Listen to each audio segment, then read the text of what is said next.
YouTube, what's happening? What's happening? Your boy's back. Please like and subscribe to the channel. Please like and subscribe to the channel. If you find value in my content, it's raw, uncut, not too much editing. Get the real me. I'm just trying to give you guys as much value as possible. It's not about quantity for me; it's about quality. So please, like, subscribe, and if you like it, like and subscribe, and watch the whole thing. Hopefully it's something that I can share with you that that's in my story that can help you progress. Maybe change the learning curve for you, cut the learning curve in half or a quarter or something. Take what I say with a grain of salt. What may work for me may not work for you. It's just my story. There's no body sponsoring me. There's nobody I'm trying to persuade you to be like or not be like. Just my story. If you find interest, keep watching. This is kind of part two. This is like the part two to my bootcamp story. I had to rewatch the video actually to see what I didn't say or did say, because I wanted to give you the best of me, right? I want to give you the most energetic version, the most detailed version of the things I actually remember, good or bad, right? For the most part, I didn't think boot camp was going to be that bad, and it wasn't. Especially Navy boot camp. I can't speak for other branches. I can only speak for what I personally went through, right? So for me, it wasn't that bad. I know in my last video I talked about the P days, which is like processing days in that first week. So into the second and third week, you're starting to get into a routine, right? They give you a book for you to study. It's a white book. Well, at the time I went, it was a white book. It's pretty much your Bible, right? Everything in that book is what you need to know to excel through those 9 weeks boot camp. You have rank and recognition. You have about the different, aircraft, ships, what you're expected to know, what you're expected to wear, everything A to Z in that book. That's your Bible. You're supposed to carry that book pretty much everywhere. Have it on you. If you go to eat, you have it with you. If you go to medical, dental, you have that book with you. Everywhere. That book is pretty much like having your wallet on you. Wherever you go, or your phone, wherever you go, within the compound of that base, you need to have it on you. Whether it's in your hand or whether it's in your book bag, you gotta have that book, right? So it's very, very important. You don't get caught without it. And when you're in transit, you're supposed to have it. And then when you get to your location, if you're not in the middle of actually doing something, that book should be open. You should be studying. That's what they want you to do. They kind of force the information down your throat. If you don't learn that way, you have to find a different, because I don't learn that way. You're gonna have to find a different way to kind of try to download the information. There's days, I'm not gonna lie, where I had my book open and I wasn't looking at nothing. I wasn't reading nothing because I was already burnt out for the day. You know what I mean? You go to breakfast, you have to have the book. You go to lunch, have to have the book. You go to dinner, have to have the book. So and then you're learning throughout the day. So it's only so much learning your brain's gonna comprehend. At a certain point, you get burnt out, and you just open a book just so they won't yell at you, right? Everybody's done it, right? They force it down your throat. You really have to figure out ways to try to just get the information. Some people did flashcards. Some people did just little study groups. Some people just try to take, 1 page a day and just study that, and the next day study something else. And then in the meantime, of them having the book all day, they would just look through as if they're reading. So you got to find your thing, your niche, your way of learning. But yeah, the second, third, fourth week, third and fourth week, you kind of should know what's going on. By that time, you already did at least one test, right? One test that you need to pass. You have inspections. You have clothes inspections. You have like kind of knowledge inspections. You have I won't say room inspections, bunk inspections. So you have different things going on, and they give you the schedule, right? They give you a schedule pretty much depending on your RDCs, the whole from Tech 1 all the way to Tech 9, they give you their schedule. So you know what's going to be done on what day, your assessments, your physical assessments, the ones you need to pass Bootcamp, what your age group is, how many push-ups you need to do, how fast you need to run in a certain time frame, and also how long your plank needs to be. So they give you the rundown. There's no reason why you shouldn't be prepared, because they give you all the steps to succeed, right? All you gotta do is shut the hell up and just listen and watch and observe and execute. It's funny because when we graduated, one of my RDCs said, "You checked out after the second week. I watched you." And I was like, "No, I really wasn't checked out. I was just focused." I guess it was my way of focusing. She thought I was checked out. I said I didn't check out. I was just low key and just stayed out the way. I didn't want to get yelled at. I didn't want people in my face. I just was in a state of mind where I was very when I got hyped up, I try to relax myself, try to calm my body, get centered, and stay focused at the task. That's all it was for me. A lot of people thought I was mean. I wasn't mean. It's business. You know what I mean? It was business for me. You know what I mean? I made certain promises to my family that I was going to get through this, or I made a choice to go, and then I was going to get through this, and I had to execute that. I can't just come back and say to my spouse and my kids, "Oh yeah, daddy couldn't execute." So they're relying on me. You know what I'm saying? They're part of my why. And that's one thing I used to tell my guys, my division. I would say, what is your why of being here? That's going to push you through. I would say that a numerous amount of times. What is your why? Are you here because of your spouse? Are you here because of your kids? Are you here because of schooling? Are you here because of, you're in a bad situation and this is the best thing to get you out? Why are you doing this? This is what will get you through. And every time I had a bad moment, I don't have bad days, I had bad moments. Every time I had a bad moment, why am I doing this? Why am I doing this? And I would say my family's name, the people that rely on me, I would say their names to help me get through. This is why. This is why. This is why. This is why. And that was part of my source of getting through. Honestly, I needed, especially in the physical assessments, when I had to do certain things that were very, very strenuous, I would say their names. This is why. I can't go back without a W. I refuse to take an L on this. And there was guys that got sent back. There was guys that got sent home. There's guys that got sent back week, 2 weeks, 3 weeks, 4 weeks in training. I refuse to be that guy. The time that I got there and the time that I left, that was all planned out. That's what they scheduled, and that's the time that I scheduled in my head that I'm coming this date and I'm leaving this date. And I just said I had to execute that. And I put in work. You know what I'm saying? I tried to be the person that was kind of backseat. I didn't really want to be in the mix. And the first day they put me as master at arms. I told y'all that in the last video. And it is what it is. I had to do what I had to do. But I wasn't a bully. You know what I mean? I wasn't, just because I had a certain position, I didn't try to bully people. I didn't try to say, well, I'm this person, you gotta listen to me. There's a couple people I had to get a little gritty with. You know what I'm saying? A couple young boys that think they know everything, and I had to check them. You know what I mean? And they're fortunate because they're fortunate. And they were one of the inmates I used to deal with. They definitely got checked in a different way.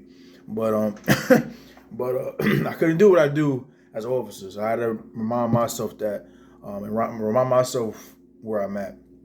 Right? It's sometimes harder to turn that correctional officer mentality off, but I had to. You know what I'm saying? I had people relying on me. So by the 4th week, into the 5th week, you know the routine.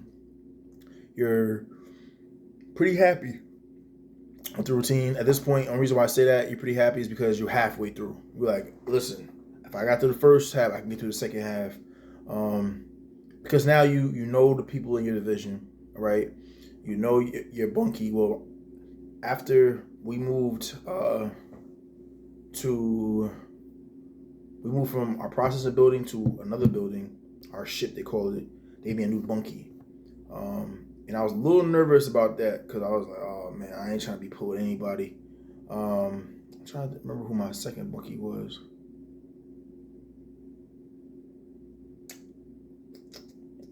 I think it was Cruz.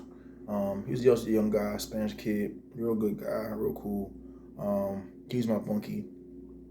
And it was somebody else. No, I think it was Cruz.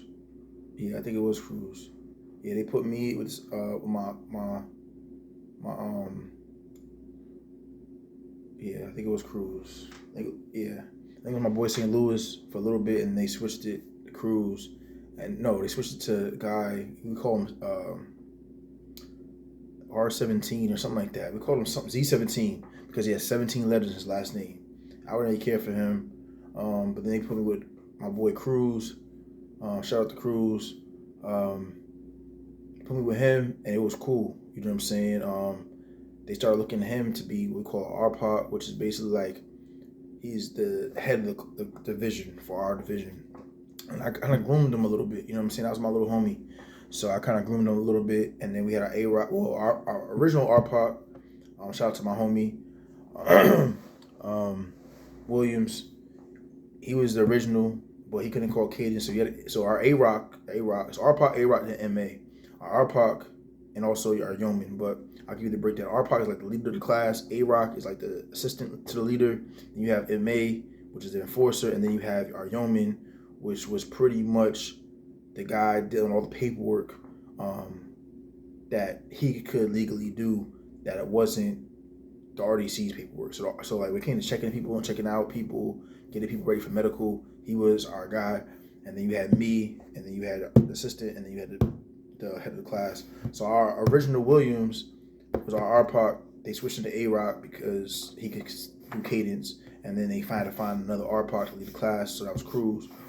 Cruz was cool, young dude, because Williams was already RPOC, he kind of got it. Cruz as RPOC, I kind of got it. Cruz, we both older than him, so we both kind of guided him. And the division loved him, you know what I'm saying? So, with us helping him and him trying to take things on his own, and, he'd always ask questions to us, and he did well, you know what I'm saying? The RDCs loved him. The division loved him, and that was, my goal in being who I am, not even MA, just who I am. I want people around me to shine. If I could help you, give you some knowledge, some wisdom, and steer you in the right direction to make you better, hey, I did what my purpose was, right? So he was only like 19, 20, and they loved him. He did a good job. I'm proud of him. That's my boy. I still talk to him to this day. I still talk to A-Rock to this day. That's my boy. But yeah, we had a pretty solid division. It was we had some characters. Oh my God, we had some characters. We had some people that asked some dumb questions.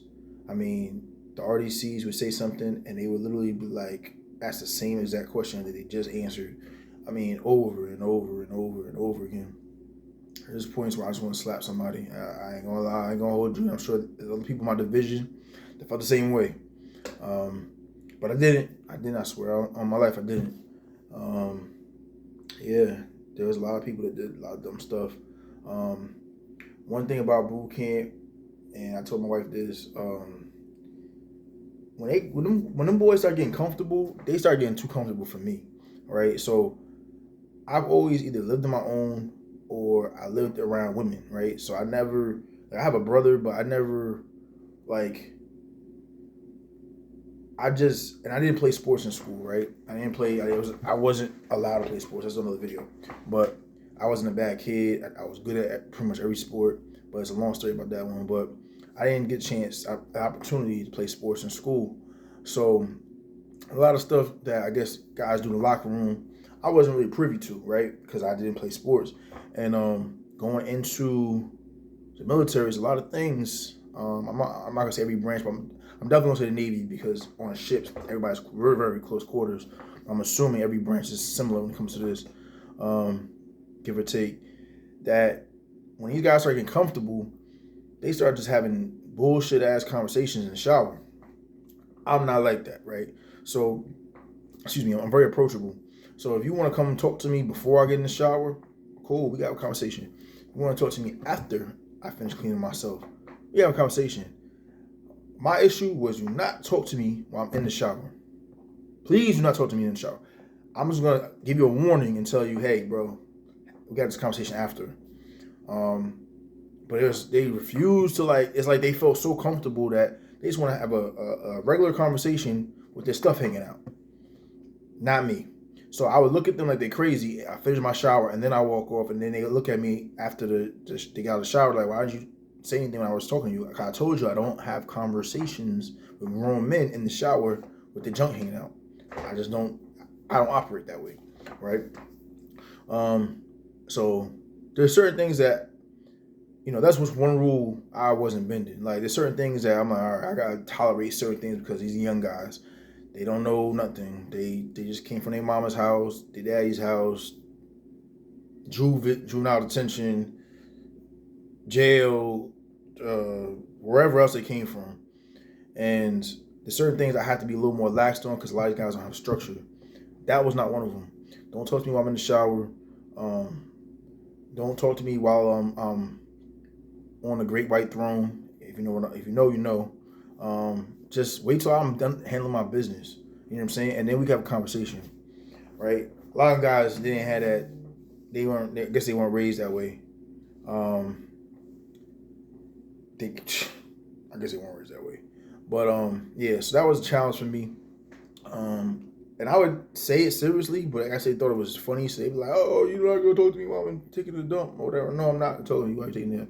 Where you at? If I'm like, say I'm doing a roll call, trying to figure out where everybody's at in the unit, and they say, "Oh, I'm in that, we call it the head in the Navy, the bathroom. I'm in the head. All right, come holler at me. Come see me when you're finished. Now you can talk to me now."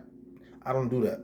I don't talk to you through a screen. I don't talk to you through a door because you're using the bathroom. I don't do that, right? So that was a little different for me. Again, I think I only got yelled at one time. I think really I got yelled at one time. I'll tell you why I got yelled at, right? So I had to get a root canal done, right? So I go to dental, and I come back from dental. I'm a little uncomfortable. Not crazy pain, but I'm uncomfortable, right? I don't want to really talk to nobody. I just want to go chill. As I come from dental, I'm walking up the sidewalk, heading back to my ship or my building, and there's a trainer, right? There's a trainer that is training new people to be drill instructors or RDCs, and he's like, "You come here." I'm like, "God damn, right? I'm not bothering nobody. I'm not doing nothing I'm not supposed to be doing. I'm just walking straight, right?" So it's a crosswalk. I was trained a certain type of way, right? I was trained to cross the street a certain type of way, the way they want me to do it in training, the way that my RDCs instructors told me how to do it. He was trained or training people a different way or the wrong way or whatever he was doing, right?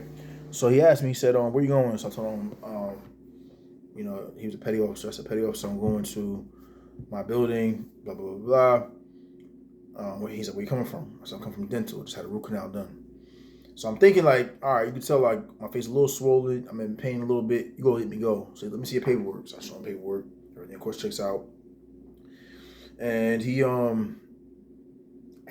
feel like he's trying to make an example out of me to embarrass me in front of, so he can shine and try to like show them like, if this person is doing something wrong, this is how you act on the street. That's how you act, with them.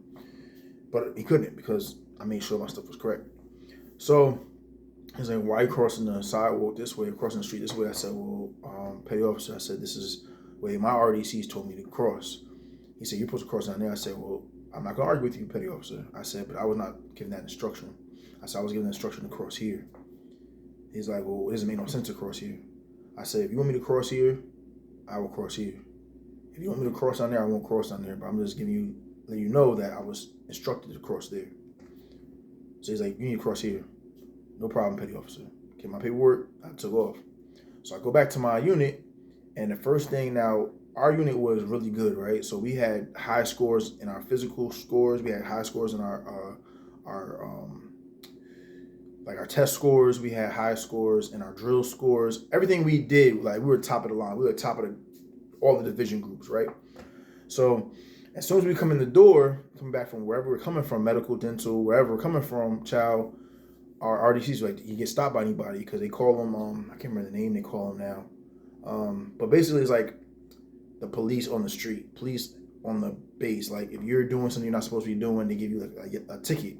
And then that ticket goes towards points taken away from your division for like drill or inspections or whatever. So they would always ask you, did you get stopped by anybody when you came into your unit? So I told them, I said, yes, yes, chief, or yes, petty officer. I did get stopped. Now, mind you, there was 2 petty officers and 1 chief. So if y'all don't know the military, you don't know the Navy, you're not really gonna know what I'm talking about. But if you decide to go in, you're gonna figure out. So there's 1 chief, 2 petty officers, and they asked me, say, hey, did you get stopped by anybody? I said, yes, I got stopped by somebody. So they started asking me questions. Who stopped you? Where were you? Blah, blah, blah. Why they stopped you? So one person's asking me a question, that's petty officer. Another person asking me a question, that's chief. One person asking me a question, that's petty officer. Another chief, petty officer. So every time I address a question, answer a question, I said, chief, yes, I got stopped. Petty officer asked a question. Petty officer, yes, I was over here. Chief, yes, I was over here. So I kept going back and forth. But mind you, I got a headache, right? They were already drilling in my mouth, all kind of stuff. So by mistake, I called my chief petty officer, which that's like a no-no. He's like, oh, so I'm a petty officer now. So you like down ranking me or whatever he said. And I said, I apologize, belay my last. Belay my last means like, I apologize, like, forget what I just said, right? So I said, belay my last, chief. I meant to say chief. Then they're going back and forth again. Chief, petty officer. Mind you, I just had a root canal. I don't really want to be talking, and I got a headache. And I mistakenly said it again, right? I called chief, the petty officer again, because both of them are coming at me, right? And that's when he's about, I already see he was probably about 5'6", maybe. And he just jumps like not in my face, but to the side of me, right? He said, so I'm a motherfucking petty officer now? I'm a motherfucking petty officer? That's what you think of me? And so when he jumped, like, he's a little dude, right? I'm a big dude, so I wanted to kind of laugh, but I knew if I laugh, they want to jack me up, right? Not physically, but like physically. Like, they ain't gonna put hands on me, but they're gonna make me do some workouts and stuff, right? They call it IT, intensive training. So I said, no, chief. I said, I just got a headache. I just came from, dental. I belay my last, chief. Belay my last. Because I knew they probably weren't going to beat me. They were going to beat my division because I messed up. And he was pissed. He was pissed with me. But I'm like, it's their fault. That's how I was looking at it. It's their fault. Because y'all just came back from dental. You can see in my face I'm in pain. And y'all it's 3 of y'all against me. You got 2 petty officers and the chief, so it's only bound to happen. I feel like they did it on purpose in a way, but because I didn't really mess up. I didn't do dumb stuff. You didn't catch me sneaking food in my room. I mean, on my bunk. You didn't catch me playing in the shower. You didn't catch me stealing from nobody. I wasn't fighting nobody. I was like the perfect recruit. I didn't do nothing. Like, I might have looked like I was about that life and get involved with stuff, but I didn't do nothing. You know what I'm saying? It's not worth it. So I followed the rules, you know what I mean? I did what I was told to do. I was where I was supposed to be at. I'm from top, from New York, so I have a certain look, certain way I talk, certain way I move, and they just looked at me like he probably doing something, but he can never catch me because I don't do nothing, right? So anyway, he got mad, whatever. And then that was the only time they really yelled at me. Yeah. There was times I thought they didn't really like me because I would ask them a question. They just had a look on their face like, what do you think? You know what I'm saying? But I just realized that's part of the game. After, we got past a certain point of boot camp and we're pretty much sailors at that point, then they start, breaking down like each week why they act a certain type of way, why they act a certain type of way towards us, or why they act a certain type of way towards certain people. And they would make jokes about it. Like, it was just a job. You know what I'm saying? Like, we have to prepare you to go out into this fleet and you got to be ready. You know what I'm saying? And some of you guys may cost yourself, your own life or cost somebody else's life. So we have to be hard on you from the get-go and show you that's not a game. And I get it, you know what I'm saying? I understood it. You know, it wasn't my first rodeo in a dangerous environment, right? So I get being prepared. So for me, that was pretty simple. You know, it was pretty easy. The best part about it was graduating. The best part was graduating, seeing my family, you know, hugging my family, you know, just being in their presence was beautiful. It was, you know, all the people that send me letters to hold me down, I appreciate that.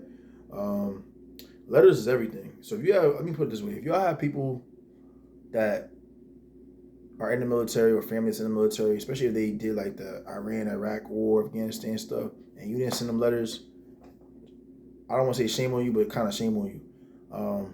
Because letters are everything. I didn't realize how important letters were, and I even told my cousin, he's been in the Marines for like 12 years. I told when he's deployed, and my aunt would tell me, oh yeah, you know, your cousin's deploying, whatever. I never sent him a letter. And he sent me a letter while I was at boot camp. And I told him, I said, I had to apologize to him. I said, listen, man, I appreciate you writing me a letter. And I didn't realize how much important these letters were. So I said, you ever go out again, I'm sending you letters. Now I'm gonna stop sending you letters because that really holds you down, bro. Like your people, you know, whether it's your brother, sister, girlfriend, kids, spouse, mom, dad, whoever it is, like them sending you them letters, like I said in my last video, like almost like prison. Like when inmates would get mail, when I used to pass out mail and they didn't get none, I'm like, man. And I used to make jokes like, they ain't get no love today. Man, that joint hurt. I didn't realize how much it affected. Like if I had to go back to the prison, I'll be honest with you, I might not say that no more. You know what I'm saying? Because them letters really, even though they criminals and I'm doing something for my country, them letters be hitting, right? You know what I'm saying? The pictures they be sending, like, you know you're missing stuff, but I'm not doing a 20-year bid and nothing like that. But just those like 2 months and change, like them letters hit, man. So that was the longest time I was away from my family. So that was tough too, not seeing them. But yeah, I mean, again, when you're in your 20s, it's a little bit easier, I think, only because it's easier and harder. It's easier because you don't have, most people in their early 20s don't have a family. So it's just them. But they're so used to a certain way of doing things, being on YouTube, gaming, and stuff like that. Not being away, being away from it's their first time being away from their parents for a long time. So it's a challenge. Like they've never been in the real world. Now you're in the real world with people old enough to be your parents. Excuse me, staying in the same barracks as you are. People old enough to be your parents telling you what to do all the time, how to do it, and yelling at you, making you do physical work if you get it wrong. And then you still have to try to navigate yourself. So for a young person, I understand it, but you can adapt. For us older guys, 30 plus, 30 to 40, it's a lot more challenging because a lot of us do have kids. We do have spouses or long-term girlfriends or whatever the case may be, or boyfriends, whatever the case may be. We had a career or we still have a career. You know what I mean? If you're a reservist, it's a little bit different because you know that you're going to go home and you're just doing your little 1 week in a month. But if you're active duty, if you're going from a regular civilian job and now you're going active duty, it's knowing that, hey, I ain't going back home. I'm going to wherever they send me to. It's different, right? It's different. Somebody telling you what to do and you're the same age, or somebody telling you what to do and you just started your career in the military and they're about to retire. They started at 18, 19, right? So they're almost a little bit older than you, around the same age as you. You know what I mean? And you're not in a position to retire yet, because there was guys in my class that were 41, I think 41, 42, and they're just starting their career in the military. And then the people that are instructing us have a year or two left till they retire. You know what I mean? So it's that mindset too. It's like, dang, like I could have been doing this all this time. I could have been retired before this person retired. And now I'm in my 40s and I'm just starting.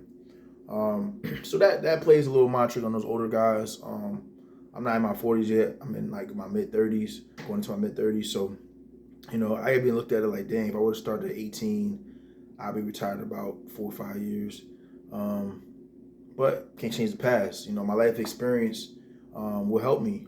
Working in the prison, that mindset, that tough mindset, going through different things. It's going to assist me in my job. The rate that I chose is also going to assist me in just my regular life and trying to advance within the military, because I'm used to the ranking flow of things. You know what I'm saying? You know, we had lieutenants, we had captains, we have sergeants and stuff like that in law enforcement. So it's a little different in the Navy per se. We still have rankings, but you know, how they're ranked is a little different. But I'm still used to, like, you know, being, you know, low guy on totem pole, working their way up, knowing who's who, knowing how to politic, and knowing, you know, when to fight and when to fall back. You know what I'm saying? But that's life. You know what I mean? That's life. And I'm thankful for my life experience in law enforcement. I'm thankful for, you know, all the jobs I had that could prepare me for this venture here. So, you know, I just stay thankful. I stay prayed up, and just every day is a journey. Every day is a challenge if I let it be. Right now, I'm in a position that I'm waiting to get shipped to my main location, and right now it's not too much challenge. It's more of a laid back situation, so I make the best use of my time. I'm trying to give y'all good content. I'm working out every day, working out more than I've had, even in boot camp. I've been, like, yesterday I did a little over 7 miles. Today I hit the weights. Tomorrow I'll probably do like 5 miles, play a little basketball. I try to mix it up, right? So I'm trying to stay in the best shape so I can keep up with my kids, right? They're getting older, I'm getting older, but they're getting older, going into, you know, preteen and teenage years, and I gotta be able to run with them. You know, I gotta be able to, my sons to know that, hey, dad's getting older, dad still can handle me, right? So, you know, the military's gonna help with that because I gotta pass certain things every year, right? But I want to make sure it's easy for myself. I don't want to try to get in shape a month before I know I have certain things I have to take care of, right? I want to be able to stay in shape, so when I take those physical tests, it's light work. You know what I mean? So I'm working on that. I'm gonna have some more videos for you guys. Again, you know, I'm noticing my videos are like around 30 minutes each time. I'm looking at the time right now, so I'm gonna try to start cutting them down, right? So at the 20-minute mark. But when I get on here, it's just so much information I want to share with you guys. So many things I want to give y'all. You know what I mean? Give y'all the sauce. Give y'all the, you know, the best of me. So please forgive me if it's a little lengthy. I'm just passionate about what I do. I love y'all. I respect y'all. Please like and subscribe if you found that the content was valuable. And I'll see you at the top. One love.